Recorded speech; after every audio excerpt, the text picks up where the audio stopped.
Life can be hard, and we've all faced those moments that seem to stop us dead in our tracks.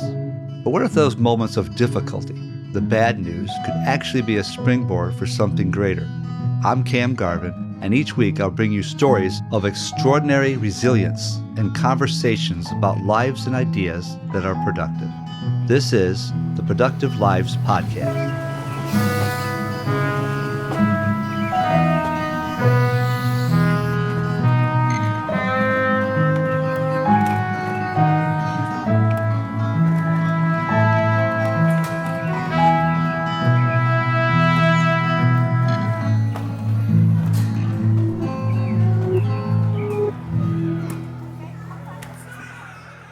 We continue the fascinating story of Bob Beam here in Productive Lives. After 23 foster homes, Bob finally is adopted at age 13. But being an oddity in the system and headstrong by nature meant his path was far from smooth. Let's pick up where we left off. So going to the Beams, did that change your course direction, or was that just another part of your journey? I think it changed the course, as well as played a part in the direction that I went. And how old were you when you were adopted by them? I was about 13. 13. Between 13 and 14 years old. Which is sometimes unusual. I was an oddity. Yeah, because usually they want a cute little kid for a baby or something. Well, I was placed in two different places to be adopted, and they were rejected because I didn't fit the profile that the people wanted. Yeah, everybody wants a perfect little kid. Yeah. Yeah, 13-year-old boy. Yeah, and a good day is not always, not always a good one. Yeah. So from there, did you have step brothers and sisters from them? I have one step brother. Okay. And I treated him like I was treated. So I didn't know any difference. And just here about a month ago, we had a chance to talk, and he doesn't remember me treating him badly. So I think that's God's way of healing the craziness that was there and abouts. Yeah. So from there, you were a little kid, or you were 13, and then from there, what happened, and where'd you go, and what'd you work at, and numerous jobs. I've always worked. I've seen you work hard around the church and other places. Yeah. So I've worked on an oyster boat. I've worked on farms. I've worked in construction field. Whatever needed to be done. Yeah. Whatever needed to be done. And you learned that on the job? Yeah. I have a slight, they said I was retarded and I couldn't learn like other kids. But I don't learn out of books or putting it on a blackboard. I can learn by seeing it and doing it. Yeah. And when I watch something being done, I have it. I get it. And then that's like the craziest thing. That's interesting too. When you think some people think it's a deficiency, you can't do the book, or you have to sit still at a school. But you can go. I've seen you on the roof here. I've seen you fix things. Yeah, which is you're smart. It's just a different kind of how to do it, and you learn by doing that. That's cool. That's excellent. It's something that I didn't realize I had, as well as being able to visualize the problem. Think about how to fix the problem before you get to the problem. Problem solver. That's excellent. I'm going to jump ahead a little bit. Yeah. When I got saved, let me back up a little bit because I don't want this to be too you're fine. Jumping around all over the place. When I was roughly 18 years old, I seen Billy Graham and said the magic words, and everything was cool. And I was what I call now a Teapot Christian. A Teapot Christian. That's the only time you pray is when they dip you in hot water. I think I've heard that. That's great. So that's what I was. And had I died, and at that point, I would have went to hell. I'd have went straight to hell because I was not saved at all. I said the magic words to be magically coated with fairy dust or whatever, but I didn't really believe in God. I really didn't believe that they loved me. God and the Holy Spirit and Jesus. You know what I mean? People don't love people. And how'd you get to hear Billy Graham? Just on TV or something? Or no, I was doing stuff with another individual in Connecticut, and Billy Graham was coming to Hartford, and they said, "Hey, Billy Graham's going. Let's go." So we drank a little, smoked a little, and went and seen Billy Graham.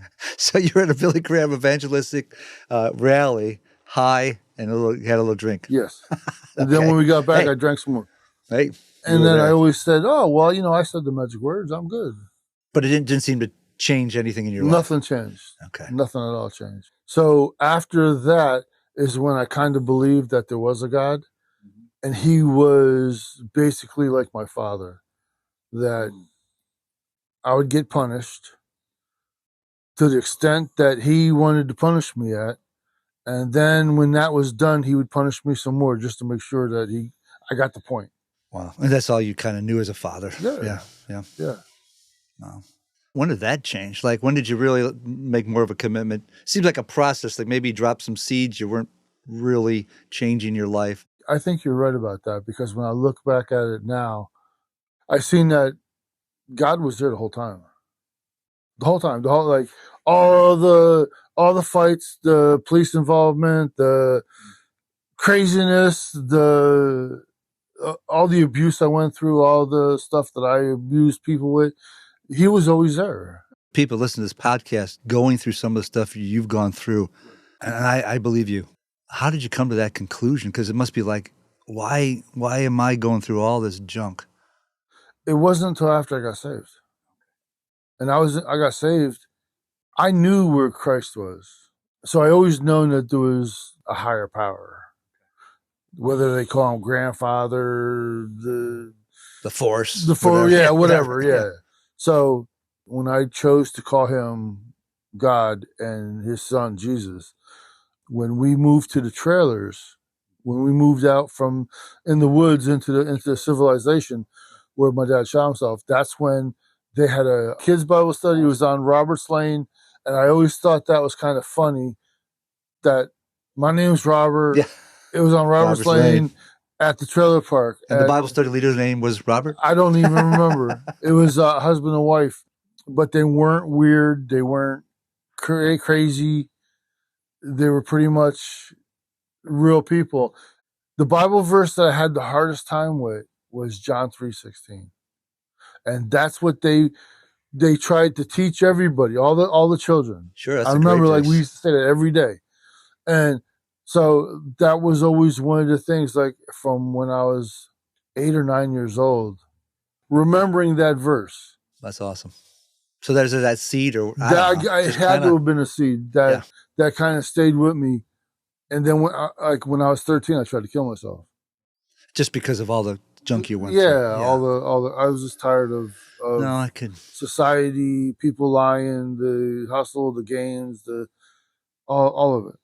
So let's fast forward like again. But I really appreciate it, because it seems like you said, God was there in the midst of the junk and tragedy, to be honest. And then he's still there. He's listening to you. You're listening to him. You have some seeds there.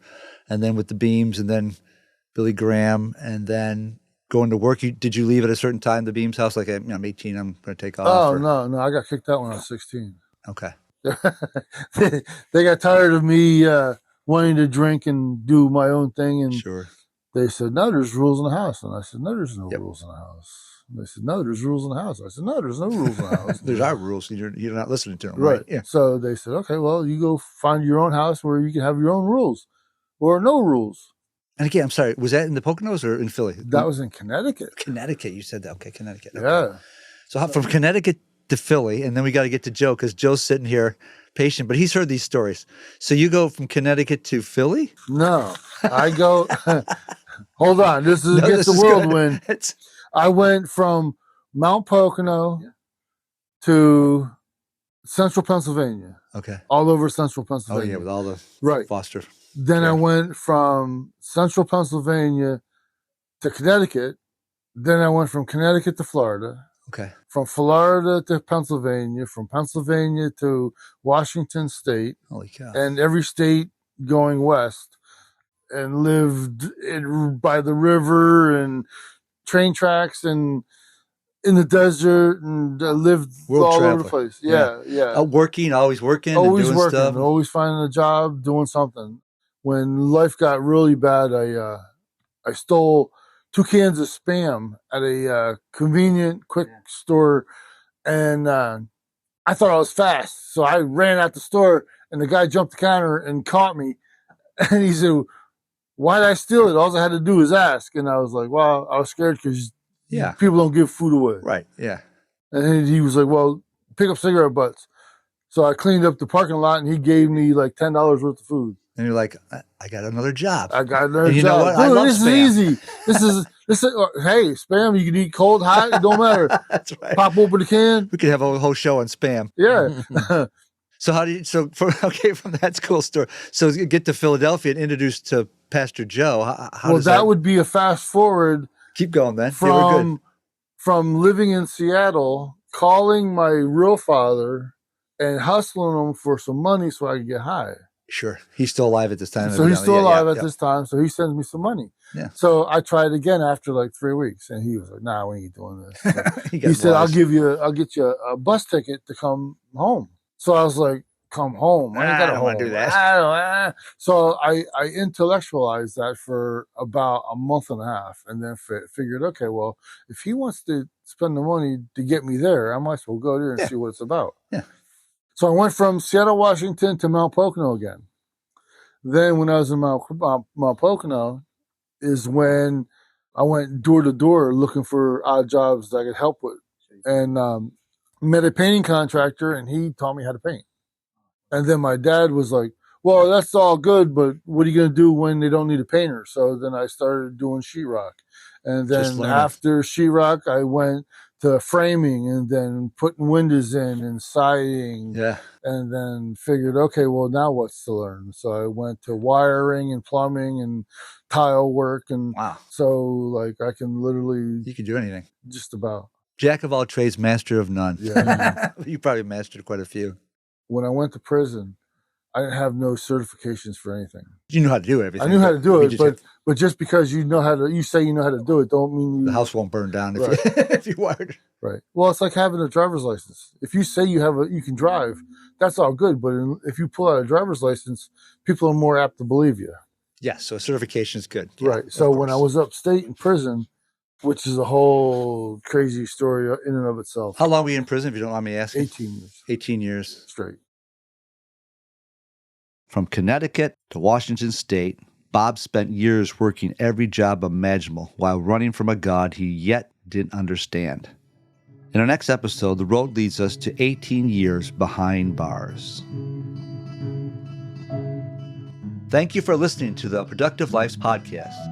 You can expect new episodes every Monday, and if you like the show, please subscribe and leave a review wherever you get your podcasts. This helps others like you find the show. The Productive Lives podcast is supported by Productive Lives, where our mission is people serving people, and our vision is to motivate people to improve their lives and the lives of others through servant living and leadership. If you want to live a productive life and help improve the lives of others, visit our website for more information, productivelives.org. The Productive Lives podcast is produced by Studio D Podcast Production and hosted by me, Cam Garvin. I'll see you next week for more stories of resilience and conversations about lives and ideas that are productive.